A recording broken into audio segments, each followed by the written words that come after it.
Brésil-Tunisie, une ambiance gâchée par des débordements. Les supporters tunisiens de France attendaient la venue de leur équipe nationale depuis si longtemps.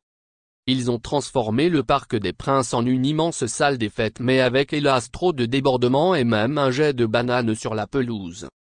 C'est comme une immense marée rouge dont les vagues de joie sont venues se soulever jusque dans les tribunes du Parc des Princes où le niveau de décibels a largement dépassé celui de la majorité des matchs du Paris Saint-Germain. Pour quelques heures, l'antre des champions de France s'était fait greffer un autre cœur pour battre au rythme de la Tunisie. Il oscillait entre fierté et nostalgie. Car pour des dizaines de milliers de personnes emballées de rouge, l'événement du jour n'était pas la venue du Grand Brésil, ses stars et son quintuple succès en Coupe du Monde. Ce qui comptait, c'était, malgré le ciel chargé, d'apercevoir les Aigles de Carthage, futurs adversaires de la France lors du premier tour du mondial.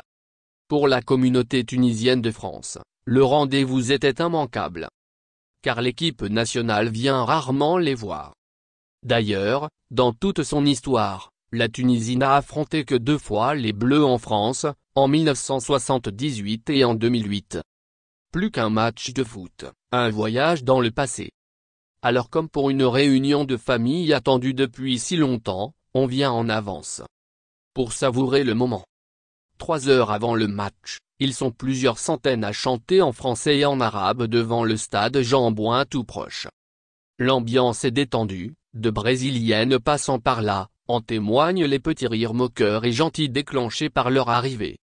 Pour les supporters rouges et blancs, la rencontre n'est pas un match de foot.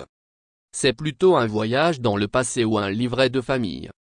Nous sommes franco-tunisiens, explique Mohamed Ali, venu spécialement de Nantes pour le match avec son copain Walid, arrivé de Lori.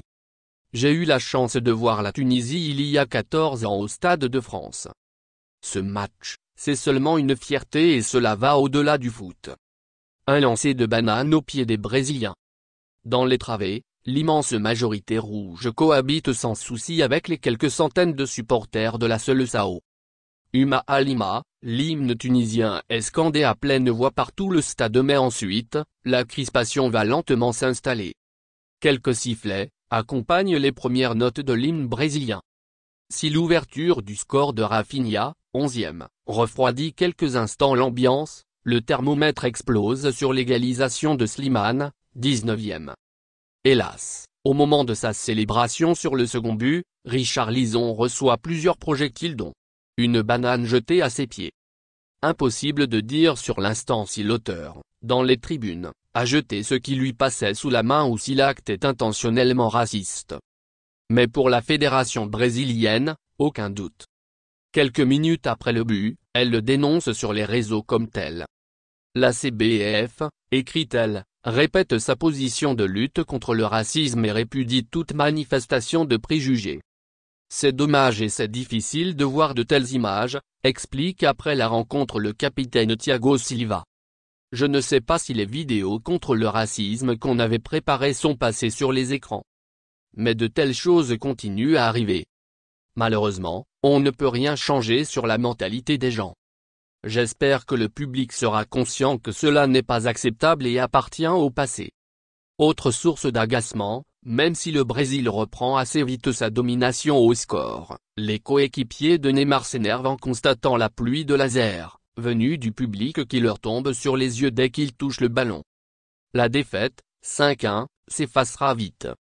L'incurable bêtise d'une minorité ne devra pas, elle, être oubliée. Merci de bien vouloir activer la cloche et de cliquer sur j'aime.